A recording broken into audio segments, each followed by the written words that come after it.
दोस्तों आज हम बात करने वाले हैं अपराजिता प्लांट के बारे में, जो काफ़ी शुभ पौधा माना गया है। और आप जो ये बेल देख रहे हैं, ये मेरे किचन गार्डन में लगे हुए अपराजिता की बेल है। और इनकी ग्रोथ देखिए आप, और हैवी क्वांटिटी में इनमें फ्लावरिंग भी हो रही है। शुभ पौधा होने के साथ साथ इसके बहुत सारे आयुर्वेदिक गुण भी हैं। इनके फूलों को ड्राई करके बेचा जाता है और इनके फूलों से ही ब्लू टी बनाई जाती है। एक मेडिसिनल प्लांट होने की वजह से भी इनको बहुत सारे लोग अपने घरों पर लगाते हैं और यही प्लांट कई वैरायटीज़ और कई कलर में पाए जाते हैं। मेरे पास इसके 2 कलर है। और ये मेरी जो फ्लावरिंग प्लांट है वो डबल पेटल वाली वैरायटी है, और वाइट वाली वैरायटी को मैंने अपने टेरेस गार्डन में लगाया हुआ है। तो जितने भी प्लांट हैं उनमें बहुत अच्छी ब्लूमिंग हो रही है। तो ऐसा क्या खाद है जो मैं इनमें डालती हूँ और इनमें कैसे इसकी देखभाल करती हूँ, इस वीडियो में पूरी जानकारी देने की कोशिश करूँगी।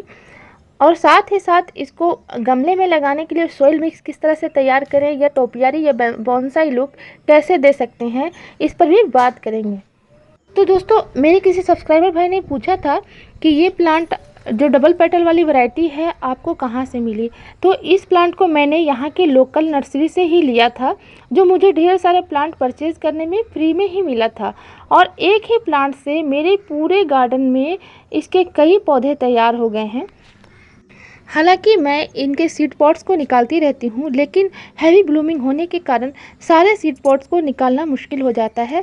और जब इनके बीज पूरे गार्डन में बिखरते हैं तो देख सकते हैं गार्डन में जगह जगह पर अपराजिता के ढेरों पौधे निकल आए हैं। जबकि मैंने इन प्लांट को बहुत सारे पौधे निकाल भी दिए थे, फिर भी गन्नों के बीच में देख सकते हैं ढेर सारे पौधे निकलकर खुद से ही फ्लावरिंग कर रहे हैं। तो इसके लिए मैंने कौन सी खाद डाला है, बस इन गन्नों में जो खाद मिली है उन्हीं के खाद से ये इतनी तेज़ी से भाग रहे हैं।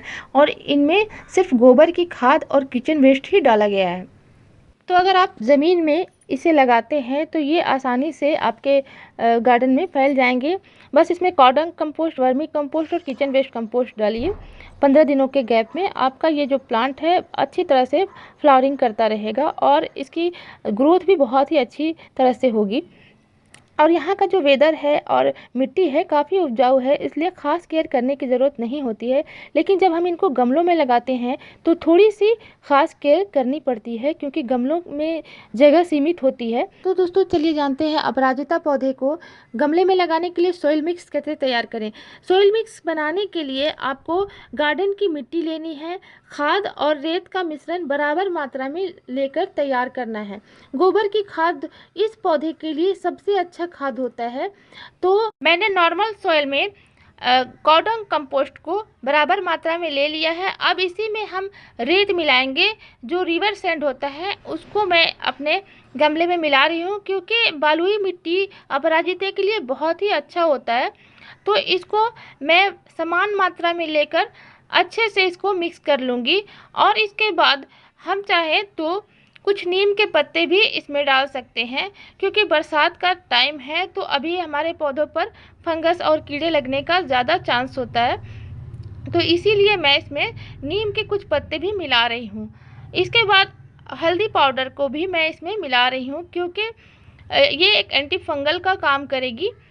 क्योंकि मेरे पास अभी फंगिसाइड पाउडर नहीं है, इसलिए मैं इसमें ये डाल रही हूँ। नीम खली का भी यूज़ आप इस टाइम इसमें कर सकते हैं।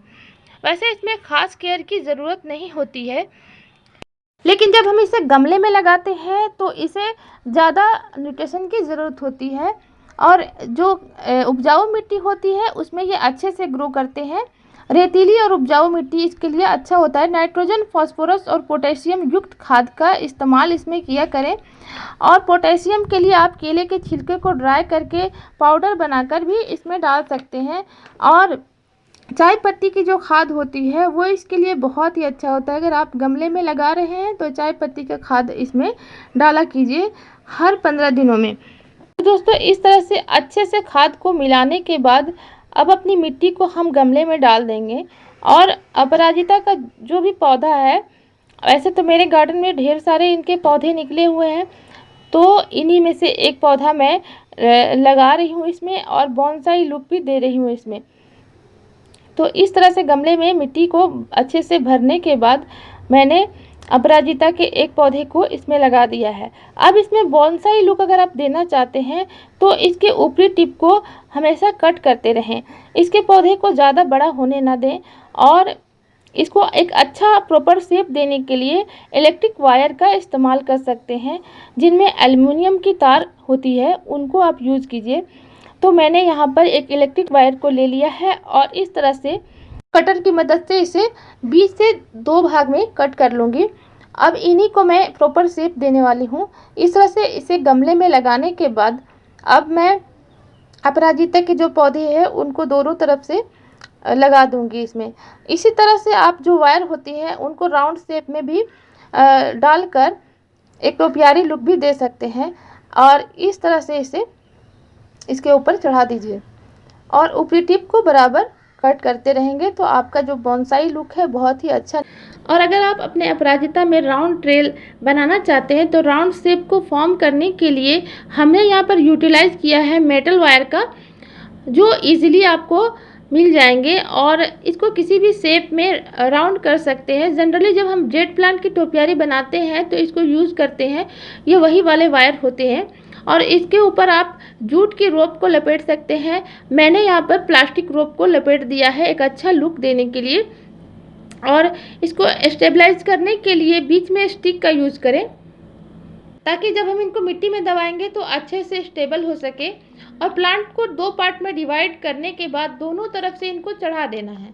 जब ये राउंड पूरा शेप ले लेगा तो बहुत ही प्यारा लगेगा। दोस्तों, बोनसाई या टोपियारी को प्रॉपर शेप देने के लिए इनकी प्रूनिंग करते रहें, लेकिन बरसात में ही इनकी प्रूनिंग कर सकते हैं। सर्दियों में अगर आप इनकी प्रूनिंग करेंगे तो ये इनका डोरमेंसी पीरियड होता है, यानी कि रेस्ट करने का पीरियड होता है। तो इस समय आप इनके साथ किसी भी तरह का खाद या इनकी कटिंग ना करें।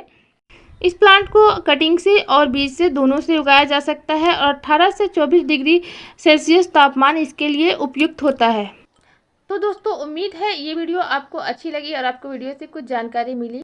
Thanks for watching and keep gardening.